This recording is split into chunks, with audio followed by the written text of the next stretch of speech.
Hello and welcome to my channel. তো আজকে আমরা ডাব্লিউবি টেট 2025কে টার্গেট করে ইভিএসের একটি গুরুত্বপূর্ণ কন্টেন্ট নিয়ে হাজির হয়েছি, যেটি হচ্ছে ষষ্ঠ শ্রেণীর বিজ্ঞান বইয়ের অ্যানালিসিস। তো 6টি পার্টে টোটাল 50টি প্রশ্ন করে এইটি শেষ করতে চাইছি।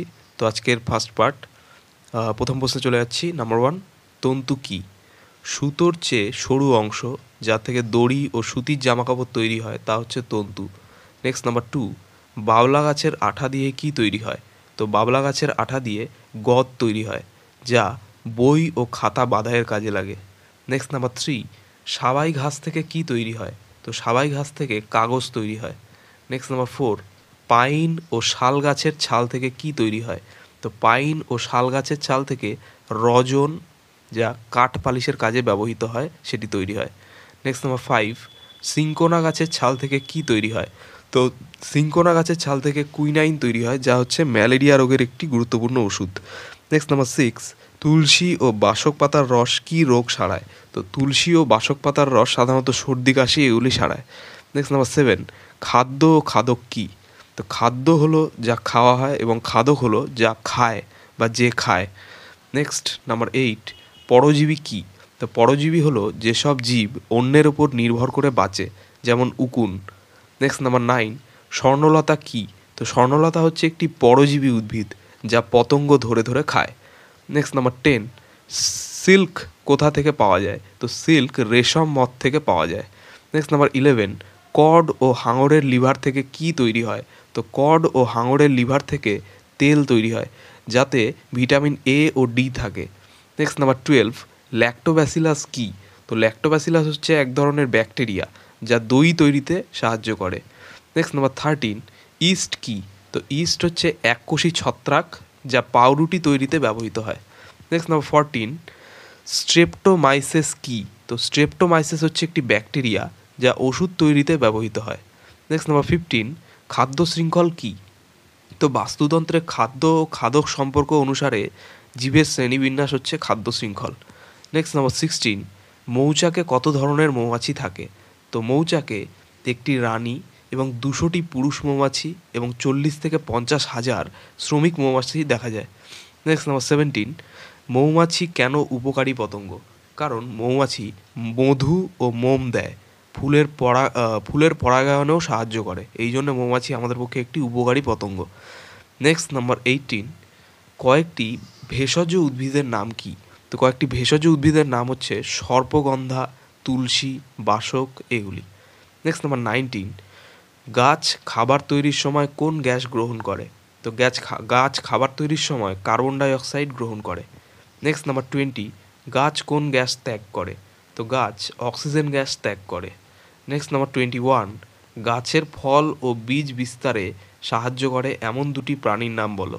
তো গাছের ফল ও বীজ বিস্তারে সাহায্য করে এমন দুটি প্রাণীর নাম হচ্ছে বনবিড়াল ও শেয়াল। নেক্সট নাম্বার 22, জমিতে অ্যাজোলা চাষ কেন করা হয়? জমিতে অ্যাজোলা চাষ করা হয় কারণ মাটির উর্বরতা শক্তি যা জমিতে নাইট্রোজেনের পরিমাণ বৃদ্ধি করতে অ্যাজোলা চাষ ব্যবহার করা হয় বা অ্যাজোলা চাষ করা হয়। নেক্সট নাম্বার 23, মিথজীবিতা কী? তো মিথজীবিতা হচ্ছে দুই বা তার বেশি প্রাণী যে একে অপরের সাহায্যে বেঁচে থাকে, তাদেরকে সেই প্রক্রিয়াকে মিথজীবিতা বলা হয়। নেক্সট নাম্বার 24, কিছু মিথজীবিতা প্রাণীর উদাহরণ দিন। তো কিছু মিথজীবিতা প্রাণীর উদাহরণ হচ্ছে গৌবকের সঙ্গে গরু, সাগর কুসুমের সঙ্গে ক্লাউন মাছ, গন্ডারের সঙ্গে গোবক শালিক এবং সাগর কুসুমের সঙ্গে সন্ন্যাসী কাঁকড়া। এইগুলি হচ্ছে মিথজীবিতা প্রাণীর উদাহরণ যারা একে অপরের উপর নির্ভর করে বেঁচে আছে। নেক্সট নাম্বার 25, হানি ডিউ কী? তো হানি ডিউ হলো জাব পোকারা গাছের শর্করা সমৃদ্ধ রস শোষণ করে শর্করা সমৃদ্ধ বজ্র ত্যাগ করে, এই বজ্রকে বলা হয় হানি ডিউ। নেক্সট নাম্বার 26, বনবিড়ালের আরেক নাম কি? তো বনবিড়ালের আরেক নাম হচ্ছে খট্টাস। নেক্সট নাম্বার 27, পরজীবিতা কী? তো পরজীবিতা হলো অন্য জীবের দেহে বাসা বেঁধে তার কাছ থেকে খাদ্য সংগ্রহ করে জীবন অতিবাহিত করা। নেক্সট নাম্বার 28, একটি পরজীবী উদ্ভিদের উদাহরণ দিন। তো একটি পরজীবী উদ্ভিদের উদাহরণ হলো স্বর্ণলতা। নেক্সট নাম্বার 29, যক্ষ্মার জীবাণু কোথায় বাসা বাঁধে? তো যক্ষ্মার জীবাণু বাসা বাঁধে ফুসফুস, হাড় ও নানা অঙ্গে। নেক্সট নাম্বার 30, যক্ষ্মার ফলে কী লক্ষণ দেখা যায়? তো যক্ষ্মার ফলে জ্বর, ওজন কমে যাওয়া, কাশি ইত্যাদি লক্ষণ লক্ষ্য করা যায়। নেক্সট নাম্বার 31, ফিতাকৃমি কোথায় বাসা বাঁধে? তো ফিতাকৃমি পাকস্থলী, অন্ত্র, পেশি, মস্তিষ্ক ও যকৃতে বাসা বাঁধে। নেক্সট নাম্বার 32, ম্যালেরিয়া জীবাণু কোথায় বাসা বাঁধে? তো ম্যালেরিয়ার জীবাণু যকৃৎ ও লোহিত রক্তকণিকায় বাসা বাঁধে। নেক্সট নাম্বার 33, আমাশয়ের জীবাণু কোথায় বাসা বাঁধে? তো আমাশয়ের জীবাণু অন্ত্রে বাসা বাঁধে। নেক্সট নাম্বার 34, কাশি হলে আমাদের কি খাওয়া উচিত? তো কাশি হলে আমাদের মধু আর তুলসী পাতা খাওয়া উচিত। নেক্সট নাম্বার 35, মৌচাক থেকে যারা মধু সংগ্রহ করে তাদের কি বলি?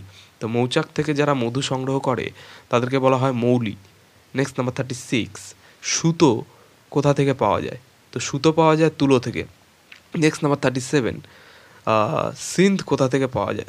সিল্ক কোথা থেকে পাওয়া যায়? তো সিল্ক পাওয়া যায় রেশম মদ থেকে। নেক্সট নাম্বার 38, রেশম চাষ কোথায় হয়? তো রেশম চাষ হয় মালদা জেলায়।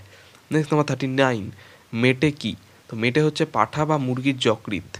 নেক্সট নাম্বার 40, সামুদ্রিক মাছের যকৃৎ থেকে কি পাওয়া যায়? তো সামুদ্রিক মাছের যকৃৎ থেকে ভিটামিন এ ও ডি পাওয়া যায়। নেক্সট নাম্বার 41, ভিটামিনের কাজ কি? তো ভিটামিনের কাজ হচ্ছে হাড় ও দাঁতকে মজবুত রাখা। নেক্সট নাম্বার 42, ভিটামিন এর কাজ কি?